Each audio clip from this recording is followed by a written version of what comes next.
Naisip ko today mag-yoga ako. Ay, kala ko noon ko yung ilaw. Color yellow yung warm yung color ng ating ilaw ngayon. Kasi, hindi pa ako nakabili ng LED light. So, medyo magulo yung ating bahay ngayon. Today is Saturday nga pala and naisip kong mag-yoga.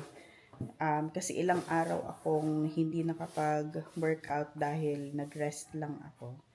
Like, siguro buong week, hindi ako masyadong gumagalaw. Kasi ilang days kasi na talagang may kabag ako, masakit yung tiyan ko. So, naisip kong magpahinga lang muna, hindi na muna stress yung sarili ko sa paggawa ng mga paggawang mga gawaing bahay, hindi ko muna iniisip yung mga ganon. So, nag-rest lang talaga ako ng ilang days. Kaya ngayon, naisip ko, mag-yoga muna ako para stretching ng katawan kasi ilang days tayo walang ginagawa and we need stretch. So, yeah. Join me, guys. Inhale to reach both arms up overhead. Bring the palms together. Exhale, place the left hand down beside your body and reach your right arm up and over. Bringing your bicep towards your ear. Straighten through center. Palms touch overhead. Exhale, place the right hand down beside you and reach your left arm up and over. Bringing your forward, coming into a seated forward fold, going as far as is comfortable for you to breathe here.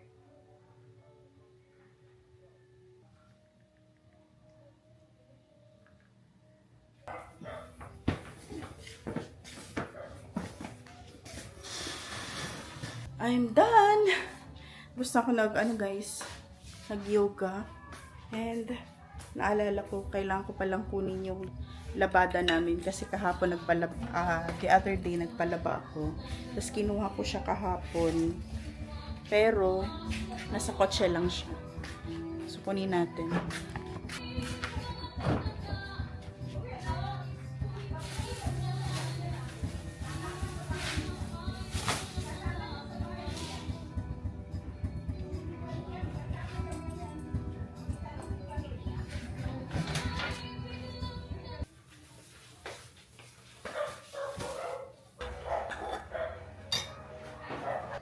Natawa ko guys kasi yung amoy ng oatmeal parang Cerelac. Para kung kumakain ng Cerelac. Let's eat. So ito yung aking breakfast ngayon, oatmeal tsaka papaya. Kung hindi pa naman talaga magkasakit, hindi kakain ng healthy.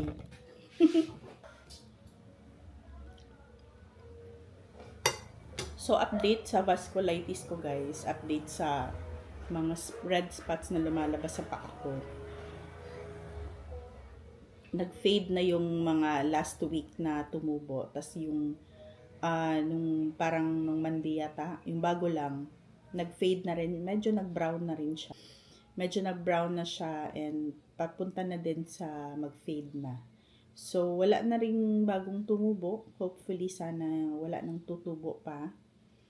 And tuloy-tuloy na yung ating healing, yung healing natin.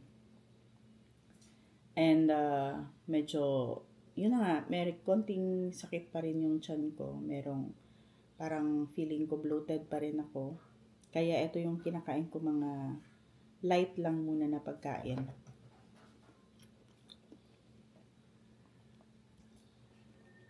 And papaya, number 1 kasi, para hindi tayo constipated. Sa katagalan, nasanay na rin ako kumain ng oatmeal. Masarap naman yung oatmeal kahit hindi mo imimix ng kahit ano or ipapartner ng kahit anong pagkain. Masarap naman siya. Parang kanin lang din. Masarap yung papaya. Matamis.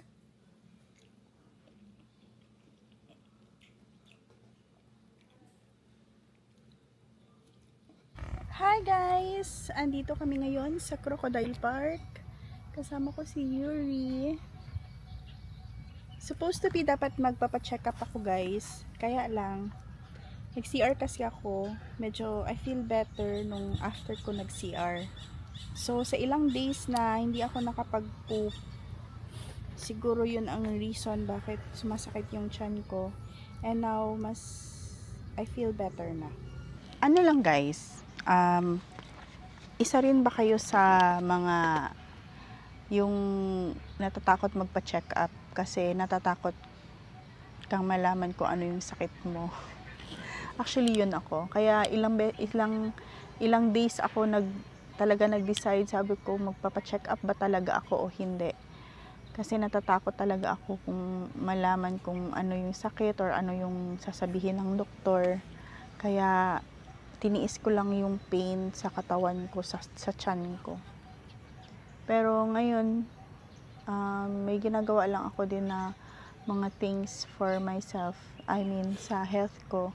Like yun, healthy eating, healthy living, natutulog as much as possible, natutulog ng maayos. Kaya nagpahinga ako ng ilang days. Kasi yun na, medyo may fear talaga ako. Nagkakaroon ako ng anxiety pagdating sa mga sakit-sakit. So ngayon, since medyo I feel better and lighter na, siguro obserbahan ko na lang muna ng ilang days na naman. So by Monday, if hindi talaga ako totally maging okay 100%, wala akong choice, magpapa-check up. Ito ngayon, siguro baka kailangan din namin ni Yuri ng nature or kailangan namin lumabas kasi siguro ilang buwan talaga kami na nasa bahay lang. Minsan din ako lumalabas kasama ang mga friends. And hindi ko din sila masyadong iniistorbo kung samahan nila ako sa mga ganito ganyan. So, I prefer kasi na it's either ako lang isa or dalawa kami ni Yuri. And actually ngayon, isama ko lang siya. Kasi ginising ko, sabi ko sa kanya na magpa-check up kami. Tapos nung nag-CR ako, medyo naging okay naman ako. Nakabihis na kami, nasasakyan na. So, nag-decide na lang ako na diretso na lang kami dito. Hindi na doon sa hospital. And konti lang yung tao dito ngayon. Kasi super early pa. Anong oras pa ba? 11:15 guys. And Friday ngayon, syempre may mga trabaho ang mga tao. Busy dito. Ay, Saturday pa lang ngayon. Tama.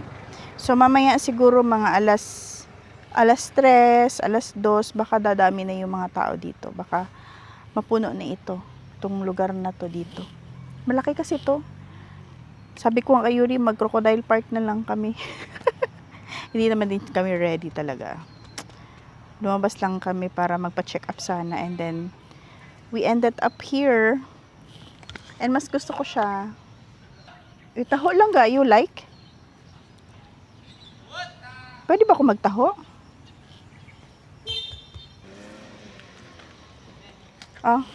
Ay, sorry.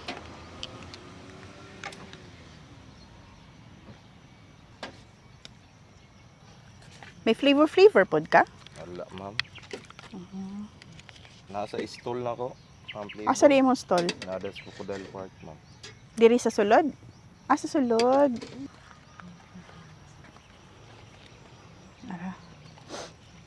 Salamat. Thank you. Let's eat taho.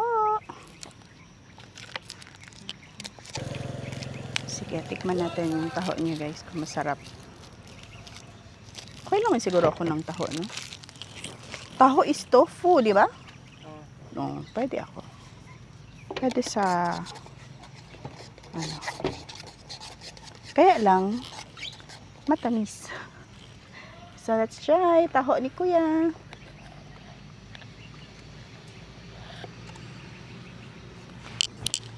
Nami. Sarap.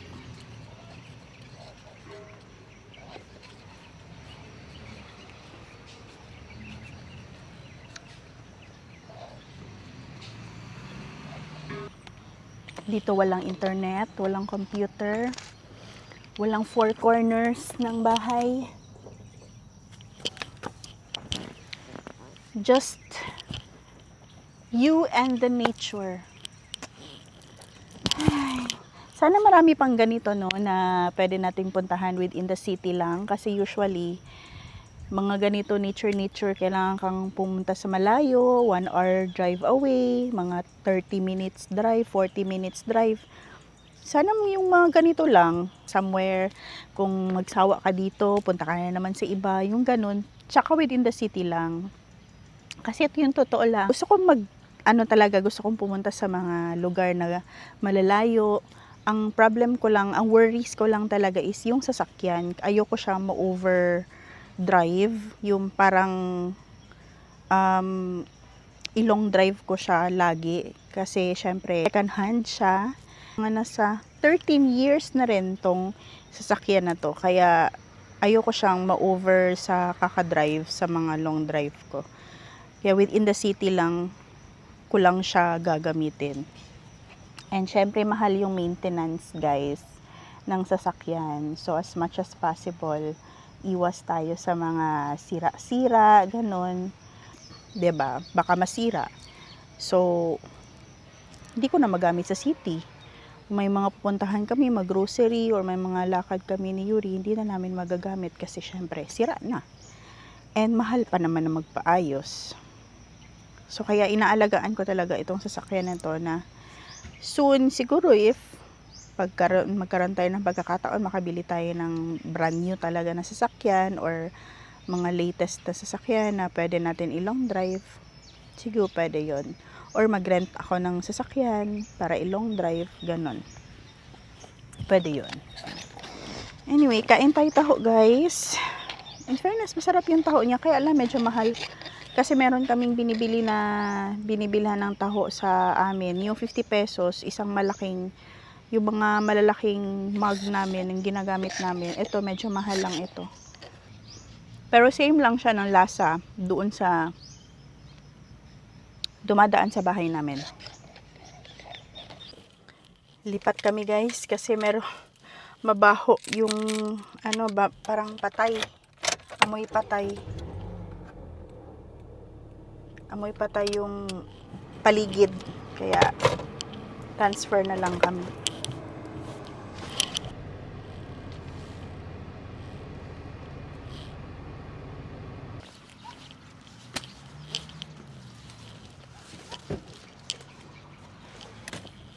Medyo mainit lang dito. Pero okay na dito.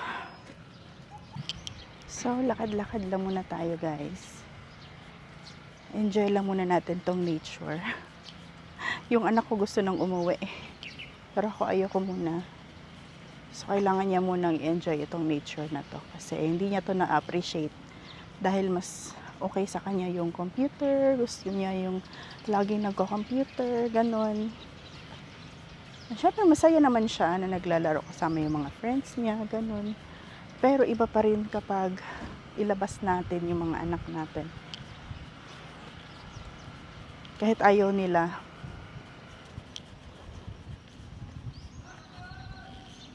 sila din naman na makabenefit sa mga ganun, diba?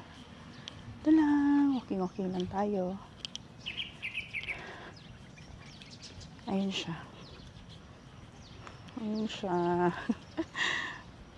Nakaupo lang.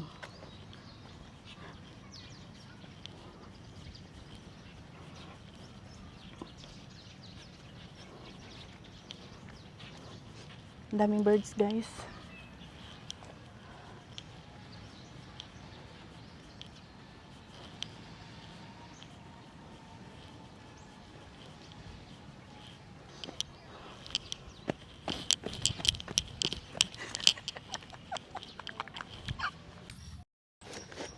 Uwi na kami, guys. Ligpit na.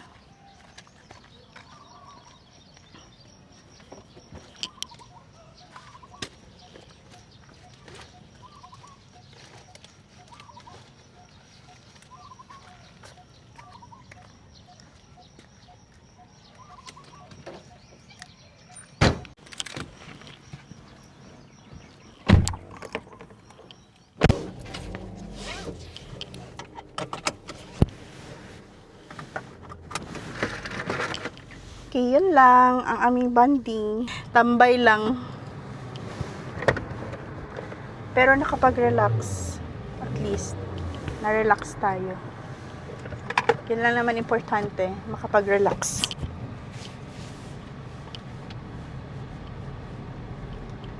So, uwi na kami. Kailangan ko pa pala mag-edit para sa ulugan mamaya. So, maganda dito magtambay, mag-picnic kayo ng mga family ninyo kasi malaki to and maluwag and walang bayad. So dito kayo mag-picnic with family, bring food, bring tables and chairs kasi hindi naman bawal. And then napansin ko lang din marami ng construction dito. So, marami ng commercial buildings na kino-construct. Ibig sabihin, magiging commercialized na talaga ito eventually. Na parang BGC style kasi ito. Itong area na to. So, sobrang laki niya. Actually, hindi ko alam, pero parang feeling ko mas malaki to kesa dun sa DGT na nakasanayan ko lagi. Dun talaga ako lagi pumupunta.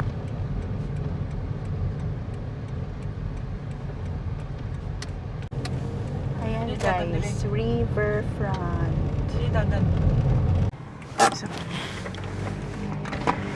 itlog large one ka tray saka tray. Kapaliwag ko na butang sa likod. Aray ko.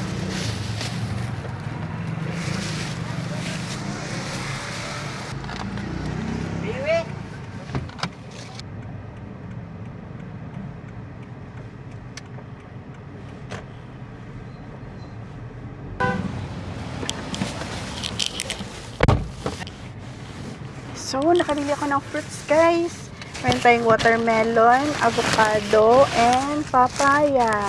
So, dapat may kasama lang talaga ako mag-drive para makabili ako ng fruits. So, thank you sa anak ko kasi siya ang nag-drive. Meron tayong makakain. Excited akong kumain ng avocado. Kasi favorite ko talaga yan, avocado. Parang gusto kong kainin na ngayon. Ko talaga. Guys, binuksan ko na siya. Hindi na ako makatiis. Gusto ko nang kainin. Avocado, kain tayo everyone.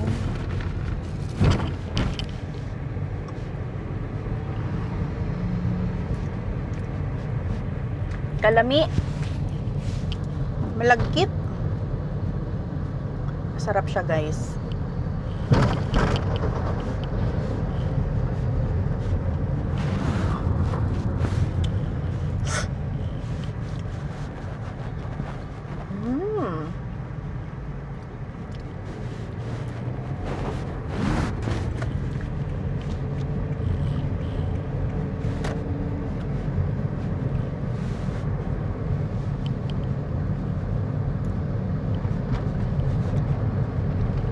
Sarap.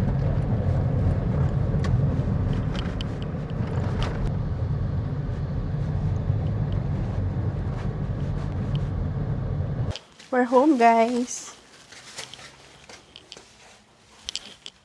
Dami kong nabili na fruits. Naubos ko na yung isang avocado, guys. Meron ako for breakfast tomorrow. And then, meron pa tayong mga papaya na hilaw. After few days pa ito, bago makain, kasi hilaw pa. Bayabas, vitamin C. And we have watermelon. So, yung watermelon, ilagay natin sa ref para maglamig. Ito din, hindi muna natin ilagay. Ito na lang siguro sa ref kasi pwede na to kainin eh. Baka mag-overripe siya. Dito ako sa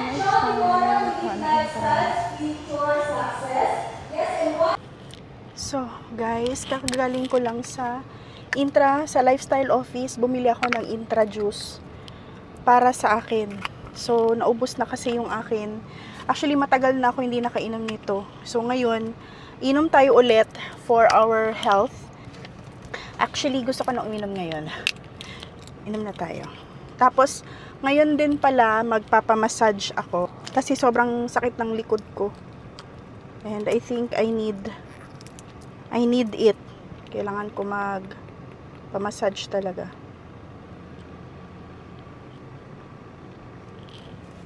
Okay. Sarap to siya kapag nasa ref. So, lagay natin to sa ref mamaya pag uwi.